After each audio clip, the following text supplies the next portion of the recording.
Hello, freshman students. This is Matt Whiteman, your dean, and I wanted to get you started on the right path this year by having a class meeting right away. First off, I've been so excited for you guys to come to our high school. I've known you guys since you were in sixth grade. We had some good times at the middle school. I think we laughed a lot together. And I have to admit, I really enjoyed your class when I was there, and I've heard very good things about you. In fact, not that it's a competition, but in terms of discipline, you guys received 1,000 less referrals than last year's ninth graders. So that tells me that you're a pretty good class. You guys are very impressive. And I'm really looking forward to seeing what you could do at our high school. So without further delay, I'm going to go through a quick presentation with you and give you some of the best advice that I can on how to start your freshman year off right. Okay? I'm going to go ahead and hit present. And I'm sorry that today I couldn't come to you live. We tried to work it out with Zoom, but at this time, looks like it's not gonna fly, at least at first. Okay, so your freshman year at Hobart High School. Let's take a look here. I'll introduce myself first. My name is Mr. Whiteman. I was raised in Wheaton, Illinois, before I became a resident of Indiana. I've been in Indiana now almost as much as I was ever in Illinois, which is great because I love it here, especially love Northwest Indiana. I did graduate from Indiana Wesleyan University in Marion. I taught social studies in Hobart for 8 years, and then this is my fifth year now as dean. I should have corrected that. My hobbies include movies and TV, cooking, news and politics, video games, music, coffee, and coffee. Delicious. If you ever owe me something, get me a cup of coffee. That'd be fantastic. Okay, so that's a little bit about me. Those things I enjoy. If you enjoy some of those things too, I'd like to talk to you about them. Okay, it'd be fun to get to know you that way. Here's why I like the Brickies, and I don't know if you know this, but there is no other mascot in the world who have called themselves the Brickies. And what I really like about that is it makes our town unique. And Hobart is a unique place. If it's your first year here, if you've never been to Hobart, I really think you're going to get to love the community. Okay, it's a lot of it is just so great day to day in the community. The things that are people do nicely for each other. In fact, I know the slogan that escaped me for a second there. Hobart is known as the friendly city, and I see lots of evidence of that. Brickies offer help. That's what we do here at Hobart High School. If someone needs help, whether it's another student, a faculty member, anyone in the building that needs help and cared for, that's what we do. We pitch in and we help. We're tolerant and accepting at Hobart High School. We flat out just don't tolerate any kind of discrimination against any group. If you're running into a problem with that, come see me right away. We'll take care of it. But in general, I mean, for what I see from Brickies, we all get along pretty well. I see lots of groups mix it up. Maybe you have some football players hang out with some band kids, and some band kids hang out with some theater kids, and etc. We're a pretty diverse group here at Hobart High School, and I think all are welcome. Let's see here. Brickies treat you like family. I've known that firsthand when I've gone through some of the toughest times in my life. Genuinely, the people I work with and even some of the students, they treated me like family. Okay, and that's how I want you to feel here. Brickies care about their community and they have pride. Okay, we don't say Bricky pride for no reason. It's a genuine concept that this community believes in, and we believe that we hold ourselves to a high standard here. Okay, and we want to be great and we want to have pride. And I put this at the end here, and it's true. And I've told my own family about it. I consider the people that I've met here and the wonderful people that have helped me over the years my own personal family. You know, I really regard them as highly as I do my own family. And I think that's pretty special. And if you give this place a chance and opportunity, I think you'll feel that way too. Here's some ways to connect to our high school. Okay, and again, I know that in terms of this year being different because of COVID and the different restrictions that we have, some of these things we'll have to wait on. Okay, but other things are going on right now. And if you're not participating in anything right now in the fall, I want you to check the upcoming sports and club schedule for the winter and spring and get involved. Okay, we do have sports clubs, extracurricular activities. Believe it or not, we have multiple sports going on right now. You can check the athletic schedules on our website. And I will say that we have an upcoming home football game on Friday night at 7 p.m. Okay, it'd be a lot of fun to see you there. I am the PA announcer there, where you might have heard we have the best hot dogs in Northwest Indiana. So you could come out and get one yourself. We have numerous out-of-school events, fundraisers, etc. Again, some of those are limited right now because of our current situation. but eventually that'll be the way it's going to be. Maybe you have some ideas of how to connect to this place or how to reach out to more students. We actually had 2 new clubs formed just last year. So if you have a way to connect with others or connect with staff members that we haven't thought of, we really want to hear from you. Okay. And you can send me an email about it or come pay me a visit in the office. Your guidance counselors this year, this is pretty important. We have Mrs. Hamilton taking care of last names A through G, Mrs. Orchard for last names H through O, and then Mrs. Hensley, last names P through Z. Now, why would you want to see a counselor? Okay, it's not necessarily just for schedule changes, although I know that's very important. You would want to see them if you're having maybe problems with friends, okay, maybe not something that's discipline worthy, but just a problem you're having with some of your friends and you want to talk out solutions. How about problems at home, okay, that you'd like to talk to like a third party about just to bounce off some ideas? If you're struggling with either depression or anxiety, I know some of you out there are, and it's a big challenge facing teenagers today, absolutely. But the good news is that a lot of the stigma is gone and there's lots of people that are ready and willing to help you. You don't need to be shy. Okay, you could just sign up in the guidance office at the kiosk. Okay, that's the best way to do it. If you're overwhelmed with classes and work, if you're scared of graduating, or I don't think I can pass this class, or should I adjust my schedule in some way to make life better here, they could talk to you about that. Concerns with drugs and alcohol, if you feel like you're struggling in that way and you want to be vulnerable and talk to them about the problem that you're having, they'd love to listen and they'll get you the help that you need. Okay. And then finally, concerns about graduation or maybe even your career pathway. Maybe you've already got an idea of what you want to be, when you get out of high school. Maybe you have a pathway that you really like to go down and you're already thinking 5-10 years ahead. It would be a great person to talk to your counselor because they get you the classes that you could potentially need to get college credit early. That'd be great. And then also they could tell you what you need to emphasize right out of high school. Okay. The classes you should take in college and the path you need to go on. Okay. Or if it's not college, a vocational school or even a trade school or just getting started in some other career, they're there to help you. Okay. Your administrator, that's me, Mr. Whiteman. You would come see me with problems with friends that have the potential to maybe get physical or pretty nasty verbally. Maybe you've already talked to your counselor about this problem and maybe it isn't working. Okay. You're like, oh boy, this is a bigger problem than I might have thought. Yeah. Come see me about it before you might get in trouble. Okay. If we catch it early, I can help intervene. I'm not going to embarrass you or the other person you're having a problem with. We'll just work it out like young adults. Okay. And it'll be fine. How about problems with teachers? Ooh, instead of attacking the teacher and just going at them, okay, with whatever problem you might have and maybe not even really thinking much about it, why don't you come talk to me about it? I'll keep our conversation private. Okay. You could vent if you need to.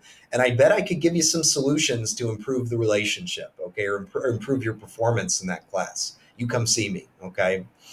Issues that could result in discipline if it's not addressed. If you know something's about to happen in our building, why don't you just give us a heads up? We wouldn't say that you told us or anything, and that wouldn't even come up. But if you could keep someone safe or if you can keep a big problem from starting, let us know. Give us the heads up. We'd be happy to intervene. And then at the end here, I just say anything else where I could intervene and be a help, or really if you just need someone to talk to. Okay, maybe you're going to connect with a teacher this year. Maybe you're going to connect with our SRO. Maybe you're going to connect with a guidance counselor, or excuse me, a school counselor. I feel free to, if I'm your guy and you'd like to talk to me about something, come see me. Okay, just ask a teacher to, if it's the end of class, if you could be sent down and they'll give me a call, and as long as I'm available, I'll talk to you. If I'm not, you could just email me and schedule me an appointment, or we could just communicate through email. Okay, I'm here for you too. I did want to introduce Sergeant White. He's your SRO this year. When I first met him, he was officer. Then he became corporal and very quickly sergeant. Okay, so we have a very effective member of law enforcement that's here to help you. And maybe most importantly, what I see him do is he's a mentor to many people in the building. Some of our students trust him the most with their problems, even small ones. Okay.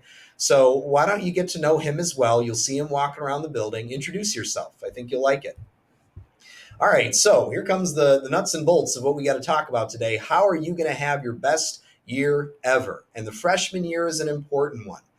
If you kind of tune me out up to this point, I'd like you to tune me back in because what I'm about to talk about could really save you and make your year very successful and maybe change your course in life completely. Okay. And I don't want to try to be dramatic, but we want to try to give you the tools this year to start becoming, again, the young adult that's going to be successful in life, that's going to make a great living so that you can be comfortable, where you're going to be able to maybe support a family someday if that's what you choose. We want to set you up for success. And now that you're 14, 15 years old, I mean, it's going to happen pretty soon. And we want to give you the skills necessary to not just have a great freshman year, but to grow into the person that you're going to be, the successful person you're going to be. So if you've tuned me out to this point, tune in right now, and here comes some really important information. And we're going to start off with, unfortunately, the most important thing we have to do in the building this year for you to be successful. We have to preach the 3 W's. Okay, those of you that are tuning in right now from home, e-learners, I need you to follow these as well. Okay, whether it's out in the community, or say if you happen to go to a restaurant or a park or something, following these 3 things is going to enable our building to eventually open up completely, I'm sure. And I don't know when that's going to be, but it won't be very soon unless we follow these 3 things. And you know what they are. It's wear a mask, wash your hands, and watch your distance. Okay. The only reason I'm not wearing a mask now is because my door is closed. Okay. And I'm the only one in this room. But again, other than the designated breaks that we give you guys, or say lunch or something like that, got to make sure we have that mask on and that it's up over the nose. Okay. I like to kind of use my masks a little bit as a fashion statement. If you don't like them, why not try to find some ones that involve things you like a band or a TV show or video games? The one I wore today is from Fallout 4. Okay. Please stand by. I like to play video games. And when I bought my masks, I wanted it to be things that I actually enjoyed wearing. So if you're struggling with the mask, maybe get one that's more personal to you. Wash your hands. Okay, that's been great advice since, I don't know, when they discovered sanitation way back when. And it's true today, especially with COVID. Washing your hands is a number one way to prevent the spread. And then, of course, watch your distance. You've seen a lot of the changes we've made at Hobart High School. You guys are doing a great job so far. Okay, it's been wonderful. The next most important thing I have to talk to you about doesn't really involve rules, doesn't really involve like studying or things like that. It's how you communicate. And I'll tell you a quick story. When I got hired at a place called Circuit City, doesn't exist anymore, they went out of business. The first training videos they made me watch were how to talk to customers. And that caught me off guard because I thought I'd have to learn all about the products and the things I was going to sell and the store policies. No, they started me off on how to talk to people, how to communicate effectively. And why is that important in business? So that you don't scare off business. Poor communication, that wouldn't be good for a store. So I learned over time how valuable good communication is. I want you to make that one of your focuses this year. How are you communicating with each other? And how are you communicating with your teachers and staff members so that you have the best time here possible and you get the best grades possible? So let's go over it. Good communication lowers your stress. When you're having a good conversation with somebody, it feels good. In fact, good conversation releases those natural endorphins in your brain. It's a good thing. When you have good communication, especially with your teachers, it lets you develop a plan of how to fix your problem. When you're communicating nicely with one another, the teacher is going to be more apt to give you the advice and help you need, and you're going to be more apt to receive that advice and want to do it. It creates positive relationships with your teachers. You might be in a very difficult class right now, especially some of you that took some higher level classes. You might be sitting there scared right now. I tell you what would help: developing a positive relationship with that teacher. Maybe just a little bit of chit chat after class, even though I know you got to hurry up and get to your next one. Maybe if you see them in the hallway, give them a hello, ask them how their day is going. They'll do the same for you. If you develop that good relationship with a teacher, who knows what they might be willing to do for you? Okay, they might be willing to grant you all sorts of favors. And that's what I kind of made a point at the end here. When you have good communication, that's usually when people want to show grace.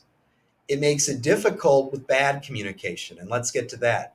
When we're communicating poorly, usually that involves a lot of negative emotion. And what happens? You get heightened, and the teacher or staff member gets heightened, and then we can't have communication.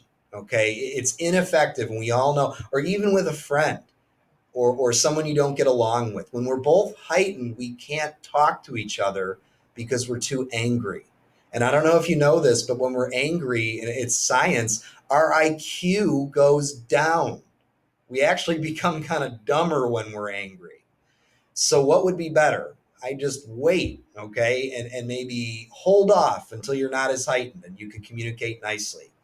Um, it can lead to no communication then. If you have one poor interaction with a teacher, say in front of the class, even if you're at home as an e-learner and there's some sort of poor communication through email or a question through Canvas or even live interaction with the teacher, I mean, you might want to give up after that because you'll just say, oh, this teacher doesn't like me, okay, or oh, we don't get along.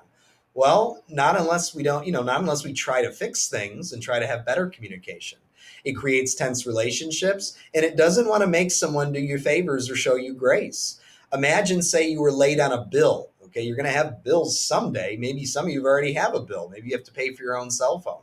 Imagine if you were late on that bill and they wanted to charge you a late fee for that. Well, if you call and you're rude and nasty about it and you say, you greedy companies and your late fees, and I've never been late a day in my life and I can't believe this and I'm going to switch companies and blah, blah, blah. I don't know if they're going to want to show you grace on that late payment. If you call up and explain what happened, hey, I know you guys don't have to. It's been a really rough week. I've been very busy. I started a new job, or even again, I know some of you pay your own cell phone bill. Hey, it was the first week of school. Could I please have some grace on this and have a late payment without the penalty, without the late charge? I've had to do it before and it's worked. Okay. So you never know what you might get if you have good communication. If you have poor communication, I don't know how many favors people are going to want to do for you in life. How to communicate with your teachers. And I do want to go through this somewhat quickly because, again, I think I've belabored some of these points, but some of it's new. I want you to use eye contact when you're talking to your staff members here. When you're talking even to each other, those of you that are e-learners, I know that's kind of silly or whatever because it's through video. But again, showing at least your teachers that you're looking at them, okay, and talking directly to them. If you speak in a friendly, positive, and encouraging voice, that would be very helpful. If you're asking for a favor, have the right attitude. Again, when I have to ask for a favor, I want to do it nicely. And I want to treat the person like they're doing me a favor in life. If a teacher addresses misbehavior or missing assignments that you have, rather than try to be in denial about it, okay, something that you know you did wrong, say you missed some work, you didn't study for a test, you're talking too much in class, you're going on YouTube at home as an e-learner, just own up to it. Say sorry. Say, yes, you caught me. I'm sorry, maybe even a little LOL. I promise I'll change that. You're right. Won't happen again.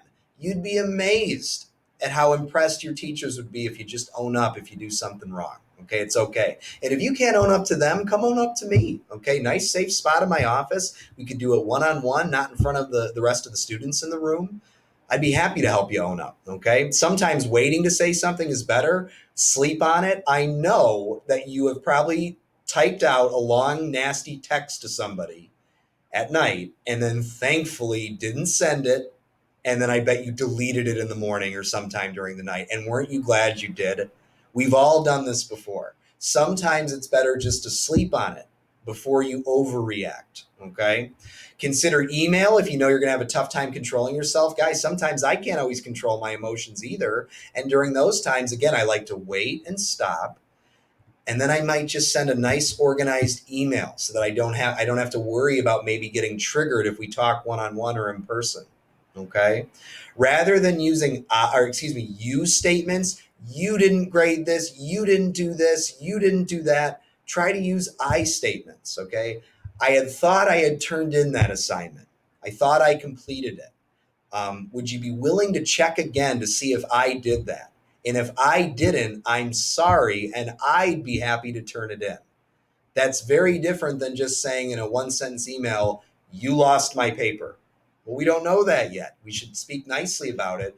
Okay. And again, just use how you're feeling and what's on your end, because we don't know what's on the other end for the teacher yet or the staff member. Okay. If you're not comfortable speaking with the teacher, you can see me or the counselor. Please be patient waiting for a response, especially this year. We're doing a lot of communication through email, okay, and stuff like that. And in general, you're going to get more what you want out of life when you communicate effectively. And again, that goes for anything. Have you ever, I don't know if you've ever seen your parents go into a store and do this. Have you ever just asked for a discount on something? You never know, you might get it. Have you ever, gone into a different place of business and maybe seen your parents say, well, I'll buy this couch if you throw in that chair over there with it too. When you're polite and you ask things nicely, and then again, more related to school, if you ask for extra time on an assignment, if you ask for extra help, if you ask for some grace because you screwed up and you'd like the teacher to show you grace, being nice about it makes all the difference in the world sometimes. Okay. Here's a quick sample email. I think that's the next slide. Oh boy, frozen a little bit. There it goes. So I wrote a sample email, and this would, we're pretending that maybe it's a student writing to Mr. Zolads. Okay. Here's what I'd like to see, and I want you to notice some of the advice that I gave in this email. Dear Mr. Zolads, sorry to email you so late, but I have a problem. I had volleyball practice late last night and didn't plan my time well. I did not complete the study guide, and now I don't have time. I know it'd be a big favor to me, but can I have an extension to complete the assignment? I want it to be my best work, and I can't do that tonight. I promise not to make a habit of it either way. Thanks for reading, and have a good night. Thanks, Johnny Student. Whoever that Johnny Student is really knows how to write. So an email like this is going to go a lot farther than not communicating at all and waiting until the end of the 9 weeks. Or worse, maybe sending something nasty like, you didn't give us enough time to do this, and you had said Wednesday last week, but then you changed it to Tuesday, and I got confused. That's accusatory, and again, it doesn't own up to your end of it, okay? So if you look at this email, if you model after this, if you have a problem, and it could be anything, it doesn't have to be a missing assignment. If you approach a teacher this way, you're going to get a lot farther than if it's not approached this way. And also notice that I used proper letter format here. Look, I have a greeting, dear Mr. Zolads. I indented my first sentence. I wrote in complete sentences with periods. I signed off a salutation, thanks, and then I signed my full name. That's the way to write an email. In terms of other ways besides communication for you to do well this year, I'm going to end the communication part. I wanted to start with it because it's very important. Number one, be on time, never receiving worse than a tardy. Make sure you have your materials. Listen to the teacher and don't monopolize the room, even if you're an e-learner. Again, I want you to ask questions, but you got to at some point let the teacher teach as well. And if you have a ton of questions or a ton of interruptions, maybe write some of them down and try to address it after class. Do the work that's assigned to you. Use the restroom before and after class. Try not to use it during if you can so you don't miss anything. Keep your cell phone out of sight. And don't put me in a position where your behavior is so out of control in a room, I have to remove you from there. And unfortunately, I will. We're earning credits here at the high school, and I can't afford to have you be such a distraction where other people might not earn the credit because they're too distracted. Okay? How about out of class? Do not wander parts of the building, especially this year where you're not allowed. Certainly don't leave the cafe without a pass or the Upper West Gym, the other location that we're using for lunch and breakfast. Don't leave class without a pass and only go to the area that the teacher calls. If you're using the restroom, you need to go to the one that's closest to you. Do not wander the building. Don't make us have to find you. Okay. In general, if we have to find you, that makes you truant. Okay. Because you didn't go where you said you were going. And of course, please do not vape, carry paraphernalia, or anything that's not allowed in our campus. I hate to tell you, unfortunately, every year someone makes a poor choice. It either leads to a lengthy suspension or an expulsion. Okay, so let's not do that. How about outside of school? First advice, and it's social media related. How about this year? You maybe reduce your circle a little bit. Okay, if you're telling everyone everything about you, that's kind of a lot of pressure. If you reduce your social media circles, say go through your friends list and get rid of anybody that you either don't like or you never talk to, that's good advice. Okay, and then follow it up with only posting things that are positive or neutral. Believe it or not, even if you have people that might be commenting that they agree with you based on your negativity, maybe making fun of somebody or, just being negative, for everyone that agrees with your negativity, believe it or not, there's probably one or two more that disagree with your negativity. They just won't tell you. Okay. positive or neutral things on social media, that's the best way to go. It presents yourself well. And then if an employer ever sees your social media, you won't be embarrassed about anything.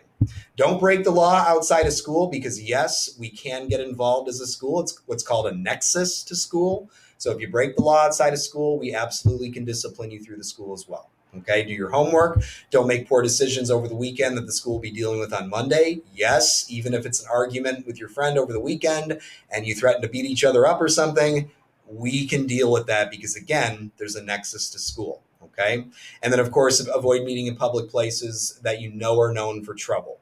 Okay, and practice those social distancing guidelines and mask guidelines as well.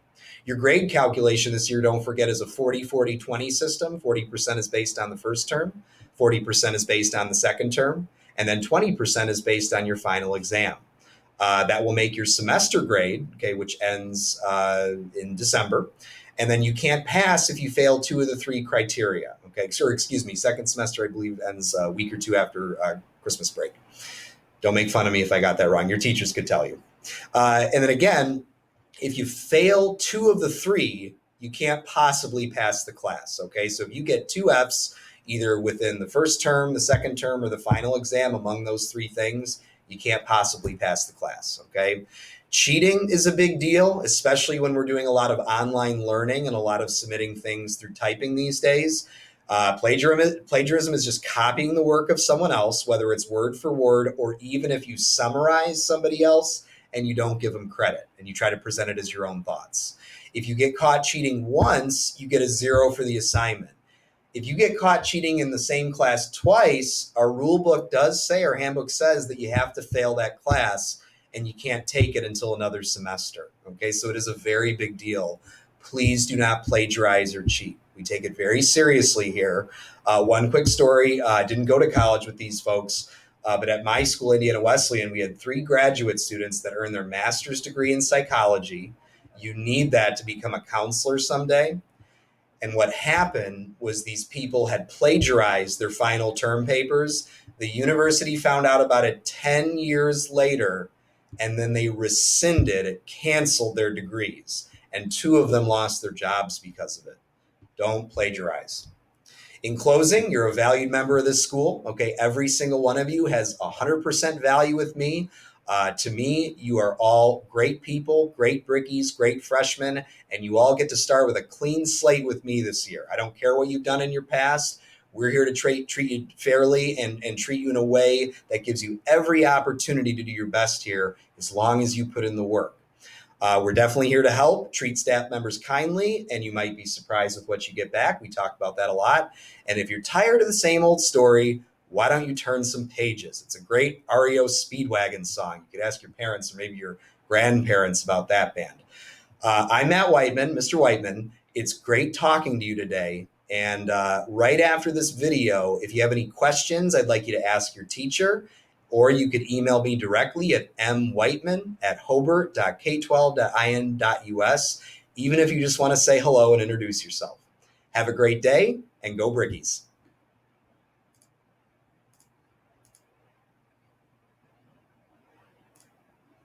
Looks like I'm still here.